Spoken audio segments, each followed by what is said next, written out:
ओम शांति। आज 16 अगस्त 2025। आज बाप दादा के अनमोल मधुर महावाक्य सुनते हैं। मीठे बच्चे, तुम्हारी एम ऑब्जेक्ट है वंडरफुल रंग बिरंगी दुनिया, स्वर्ग का मालिक बनना। तो सदा इसी खुशी में हर्षित रहो, मुरझाया हुआ नहीं। आज की मुरली में प्रश्न है, तकदीरवान बच्चों को कौन सा उमंग सदा बना रहेगा? उत्तर है, हमें बेहद का बाप नई दुनिया का प्रिंस प्रिंसेस बनाने के लिए पढ़ा रहे हैं। तुम इसी उमंग से सबको समझा सकते हो कि इस लड़ाई में स्वर्ग समाया हुआ है। इस लड़ाई के बाद स्वर्ग के द्वार खुलने हैं। इसी खुशी में रहना है और खुशी खुशी से दूसरों को भी समझाना है। आज की मुरली में गीत बजा है, दुनिया रंग रंगीली बाबा। ओम शांति। यह किन्होंने कहा बाबा को कि दुनिया रंग बिरंगी है? अब इनका अर्थ दूसरा कोई समझ ना सके। बाप ने समझाया है, यह खेल रंग रंगीला है। कोई भी बाइस्कोप आदि होता है तो बहुत रंग बिरंगी सीनरियाँ आदि होती है ना। अब इस बेहद की दुनिया को कोई जानते ही नहीं। तुम्हारे में भी नंबरवार पुरुषार्थ अनुसार सारे विश्व के आदि मध्य अंत का ज्ञान है।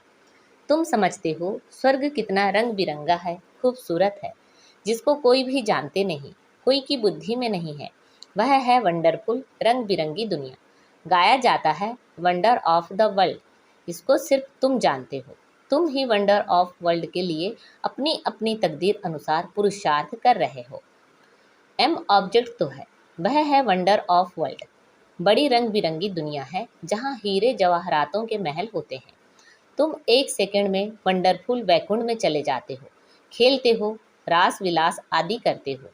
बरोबर वंडरफुल दुनिया है ना। यहाँ है माया का राज्य। यह भी कितना वंडरफुल है। मनुष्य क्या क्या करते रहते हैं दुनिया में, यह कोई भी नहीं समझते कि हम नाटक में खेल कर रहे हैं। नाटक अगर समझें तो नाटक के आदि मध्य अंत का भी ज्ञान हो। तुम बच्चे जानते हो बाप भी कितना साधारण है। माया बिल्कुल ही भुला देती है। नाक से पकड़ा, यह भुलाया, अभी अभी याद में है, बहुत हर्षित रहते हैं। ओहो, हम वंडर ऑफ वर्ल्ड स्वर्ग के मालिक बन रहे हैं। फिर भूल जाते हैं तो मुरझा पड़ते हैं। ऐसा मुरझा जाते हैं जो भील भी ऐसा मुरझाया हुआ ना हो। जरा भी जैसे कि समझते ही नहीं कि हम स्वर्ग में जाने वाले हैं। हमको बेहद का बाप पढ़ा रहे हैं, जैसे एकदम मुर्दे बन जाते हैं। वह खुशी नशा नहीं रहता। अभी वंडर ऑफ वर्ल्ड की स्थापना हो रही है। वंडर ऑफ वर्ल्ड का श्री कृष्ण है प्रिंस। यह भी तुम जानते हो। श्री कृष्ण जन्माष्टमी पर भी जो ज्ञान में होशियार हैं वह समझाते होंगे। Shri Krishna wonder of world का प्रिंस था। वह सतयुग फिर कहाँ गया?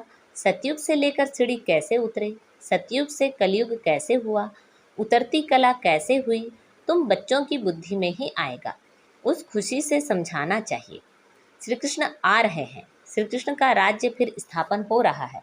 यह सुनकर भारतवासियों को भी खुशी होनी चाहिए, परंतु यह उमंग उन्हों को आएगा जो तकदीरवान होंगे। दुनिया के मनुष्य तो रत्नों को भी पत्थर समझकर फेंक देंगे। यह अविनाशी ज्ञान रत्न है ना। इन ज्ञान रत्नों का सागर है बाप। इन रत्नों की बहुत वैल्यू है। यह ज्ञान रत्न धारण करने हैं। अभी तुम ज्ञान सागर से डायरेक्ट सुनते हो, फिर और कुछ भी सुनने की दरकार ही नहीं। सतयुग में यह होते नहीं ना। वहाँ LLB ना सर्जन आदि बनना होता है। वहाँ यह नॉलेज ही नहीं। वहाँ तो तुम प्रारब्ध भोगते हो। तो जन्माष्टमी पर बच्चों को अच्छी रीति समझाना है। अनेक बार मुरली भी चली हुई है। बच्चों को विचार सागर मंथन करना है, तब ही पॉइंट्स निकलेंगी। भाषण करना है तो सवेरे उठकर लिखना चाहिए, फिर पढ़ना चाहिए। भूली हुई पॉइंट्स फिर ऐड करनी चाहिए। इससे धारणा अच्छी होगी। फिर भी लिखत मौखिक सब नहीं बोल सकेंगे, कुछ ना कुछ पॉइंट्स भूल जाएंगे। तो समझाना होता है श्री कृष्ण कौन है। यह तो वंडर ऑफ वर्ल्ड का मालिक था। भारत ही पैराडाइज था। उस पैराडाइज का मालिक श्री कृष्ण था। हम आपको संदेश सुनाते हैं कि श्री कृष्ण आ रहे हैं। राजयोग भगवान ने ही सिखाया है, अब भी सिखला रहे हैं। पवित्रता के लिए भी पुरुषार्थ करा रहे हैं, डबल सिरताज देवता बनाने के लिए। यह सब बच्चों को स्मृति में आना चाहिए।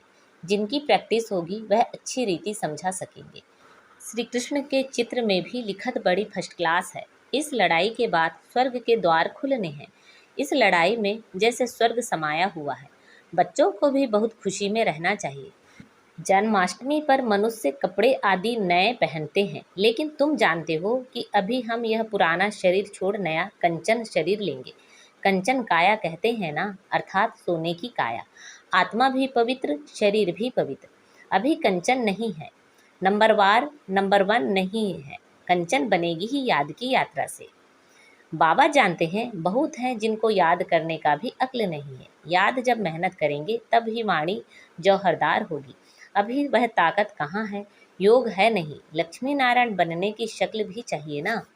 पढ़ाई चाहिए। श्री कृष्ण जन्माष्टमी पर समझाना बहुत सहज है। श्री कृष्ण के लिए कहते हैं श्याम सुंदर। श्री कृष्ण को भी काला, नारायण को भी काला, राम को भी काला बनाया है। आप बाप खुद कहते हैं मेरे बच्चे जो पहले ज्ञान चिता पर बैठ स्वर्ग के मालिक बने, फिर कहाँ चले गए?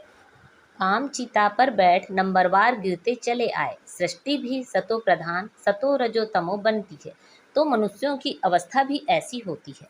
काम चिता पर बैठ सब श्याम अर्थात काले बन गए हैं। अब मैं आया हूँ सुंदर बनाने।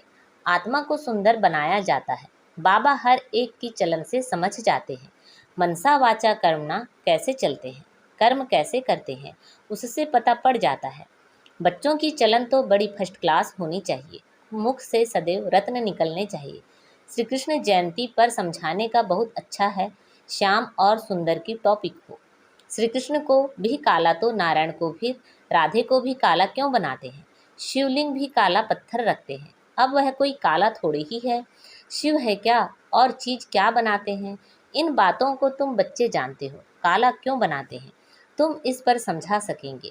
अब देखेंगे बच्चे क्या सर्विस करते हैं। बाप तो कहते हैं यह ज्ञान सब धर्म वालों के लिए है। उन्हों को भी कहना है। बाप कहते हैं मुझे याद करो तो तुम्हारे जन्म जन्मांतर के पाप कट जाएंगे। पवित्र बनना है। किसी को भी तुम राखी बांध सकते हो, यूरोपियन को भी बांध सकते हो, कोई भी हो। उन्हों को कहना है भगवान नुआज। जरूर कोई तन से कहेंगे ना। कहते हैं माँ में कम याद करो, देह के सब धर्म छोड़ अपने को आत्मा समझो। बाबा कितना समझाते हैं फिर भी नहीं समझते हैं, तो बाप समझ जाते हैं इनकी तकदीर में नहीं है। यह तो समझते होंगे शिव बाबा पढ़ाते हैं, रथ बिगर तो पढ़ा ना सकें, इशारा देना ही बस है। कोई कोई बच्चों को समझाने की प्रैक्टिस अच्छी है। बाबा मम्मा के लिए तो समझते हो यह उच्च पद पाने वाले हैं। मम्मा भी सर्विस करती थी ना। इन बातों को भी समझाना होता है। माया के भी अनेक प्रकार के रूप होते हैं। बहुत कहते हैं हमारे में मम्मा आती है, शिव बाबा आते हैं, परंतु नई नई पॉइंट्स तो मुकर्रर तन द्वारा ही सुनाएंगे कि दूसरे किसी द्वारा सुनाएंगे। यह हो नहीं सकता। ऐसे तो बच्चियां भी बहुत प्रकार की पॉइंट्स अपनी भी सुनाती हैं। मैगजीन में कितनी बातें आती हैं। ऐसे नहीं कि मम्मा बाबा उनमें आते, वह लिखवाते हैं। नहीं, बाप तो यहाँ डायरेक्ट आते हैं। तब तो यहाँ सुनने के लिए आते हो। अगर मम्मा बाबा कोई में आते हैं तो फिर वहाँ ही बैठ उनसे पढ़ें। नहीं, यहाँ आने की सबको कशिश होती है। दूर रहने वालों को और ही जास्ती कशिश होती है। तो बच्चे जन्माष्टमी पर भी बहुत सर्विस कर सकते हैं। श्री कृष्ण का जन्म कब हुआ यह भी किसी को पता नहीं है। तुम्हारी अब झोली भर रही है तो खुशी रहनी चाहिए, परंतु बाबा देखते हैं खुशी कोई कोई में बिल्कुल है नहीं। श्रीमत पर ना चलने का तो जैसे कसम उठा लेते हैं। सर्विसेबल बच्चों को तो जैसे सर्विस ही सर्विस सूझती रहेगी। समझते हैं बाबा की सर्विस नहीं की, किसी को रास्ता नहीं बताया, तो गोया हम अंधे रहे। यह समझने की बात है ना। बैच में भी श्री कृष्ण का चित्र है, इस पर भी तुम समझा सकते हो। कोई से भी पूछो इन्हों को काला क्यों दिखाया है, बता नहीं सकेंगे।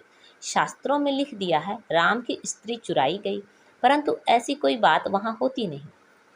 तुम भारतवासी ही परिस्तानी थे, अब कब्रिस्तानी बने हैं। फिर ज्ञान चिता पर बैठ दैवी गुण धारण कर परिस्तानी बनते हैं। सर्विस तो बच्चों को करनी है, सबको पैगाम देना है। इसमें बड़ी समझ चाहिए, इतना नशा चाहिए। हमको भगवान पढ़ाते हैं, भगवान के साथ रहते हैं, भगवान के बच्चे भी हैं, तो फिर हम पढ़ते भी हैं। बोर्डिंग में रहते हैं तो फिर बाहर का संग नहीं लगेगा। यहाँ भी स्कूल है ना। क्रिश्चियन में फिर भी मैनर्स होते हैं, अभी तो बिल्कुल नो मैनर्स। तमो प्रधान पतित हैं, देवताओं के आगे जाकर माथा टेकते हैं। कितनी उनकी महिमा है। सतयुग में सभी के दैवी कैरेक्टर थे, अभी आसुरी कैरेक्टर हैं। ऐसे ऐसे तुम भाषण करो तो सुनकर बहुत खुश हो जाएं। मुख छोटा बात बड़ी, यह श्री कृष्ण के लिए कहते हैं। अभी तुम कितनी बड़ी बातें सुनते हो, इतना बड़ा बनने के लिए तुम राखी कोई को भी बांध सकते हो। यह बाप का पैगाम तो सबको देना है। यह लड़ाई स्वर्ग का द्वार खोलती है। अब पतित से पावन बनना है, बाप को याद करना है, देहधारी को नहीं याद करना है। एक ही बाप स्वर्ग की सदगति करते हैं।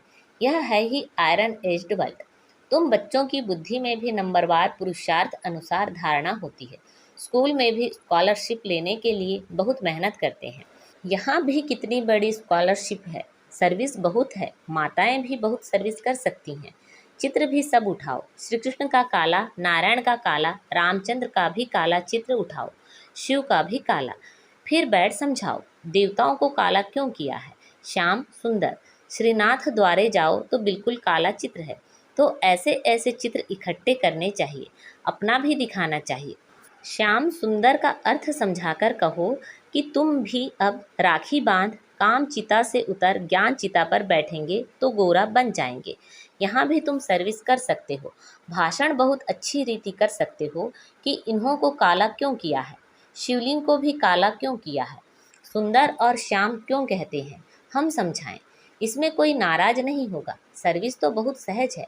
बाप तो समझाते रहते हैं, बच्चे अच्छे गुण धारण करो, कुल का नाम बाला करो। तुम जानते हो अभी हम उच्चते उच्च ब्राह्मण कुल के हैं। फिर राखी बंधन का अर्थ तुम कोई को भी समझा सकते हो, वेश्याओं को भी समझाकर राखी बांध सकते हो। चित्र भी साथ में हो। बाप कहते हैं मामे कम याद करो, यह फरमान मानने से तुम गोरे बन जाएंगे। बहुत युक्तियां हैं, कोई भी नाराज नहीं होगा। कोई भी मनुष्य मात्र किसी की सदगति कर नहीं सकते सिवाय एक के। भल राखी बंधन का दिन ना हो, कभी भी राखी बांध सकते हो। यह तो अर्थ समझना है। राखी जब चाहे तब बांधी जा सकती है। तुम्हारा धंधा ही यह है। बोलो, बाप के साथ प्रतिज्ञा करो। बाप कहते हैं मामे कम याद करो तो पवित्र बन जाएंगे। मस्जिद में भी जाकर तुम उनको समझा सकते हो, हम राखी बांधने के लिए आए हैं। यह बात तुमको भी समझने का हक है। बाप कहते हैं मुझे याद करो तो पाप कट जाएंगे, पावन बन पावन दुनिया का मालिक बन जाएंगे। अभी तो पतित दुनिया है, गोल्डन एज थी जरूर, अब आयरन एज है। तुमको गोल्डन एज में खुदा के पास नहीं जाना है। ऐसे सुनाओ तो झट आकर चरणों पर पड़ेंगे। अच्छा, मीठे मीठे से खिला दे बच्चों प्रति माता पिता बाप दादा का याद प्यार और गुड मॉर्निंग। रूहानी बाप की रूहानी बच्चों को नमस्ते। हम सब रूहानी बच्चों की रूहानी माता पिता बाप दादा को याद प्यार, गुड मॉर्निंग और नमस्ते। आज की मुरली से धारणा के लिए मुख्य सार है, ज्ञान रत्नों के सागर से जो अविनाशी ज्ञान रत्न प्राप्त हो रहे हैं उनकी वैल्यू रखनी है। विचार सागर मंथन कर स्वयं में ज्ञान रत्न धारण करने हैं, मुख से सदैव रत्न निकालने हैं। याद की यात्रा में रहकर वाणी को जौहरदार बनाना है। याद से ही आत्मा कंचन बनेगी, इसलिए याद करने का अक्ल सीखना है। आज बाबा ने हमें वरदान दिया है, मेरेपन के सूक्ष्म स्वरूप का भी त्याग करने वाले सदा निर्भय बेफिक्र बादशाह भव। आज की दुनिया में धन भी है और भय भी है। जितना धन उतना ही भय में ही खाते, भय में ही सोते हैं। जहाँ मेरापन है वहाँ भय जरूर होगा। कोई सोना हिरण भी अगर मेरा है तो भय है, लेकिन यदि मेरा एक शिव बाबा है तो निर्भय बन जाएंगे। तो सूक्ष्म रूप से भी मेरे को चेक करके उसका त्याग करो तो निर्भय होकर बेफिक्र बादशाह रहने का वरदान मिल जाएगा। आज का स्लोगन है, दूसरों के विचारों को सम्मान दो तो आपको सम्मान स्वतः प्राप्त होगा। अच्छा, अव्यक्त इशारे। सहज योगी बनना है तो परमात्मा प्यार के अनुभवी बनो। एक तरफ बेहद का वैराग्य हो, दूसरी तरफ बाप के समान बाप के लव में लवलीन रहो। एक सेकंड और एक संकल्प भी इस लवलीन अवस्था से नीचे नहीं आओ। ऐसे लवलीन बच्चों का संगठन ही बाप को प्रत्यक्ष करेगा। आप निमित्त आत्माएं पवित्र प्रेम और अपनी प्राप्तियों द्वारा सभी को श्रेष्ठ पालना दो। योग्य बनाओ अर्थात योगी बनाओ। अच्छा, ओम शांति।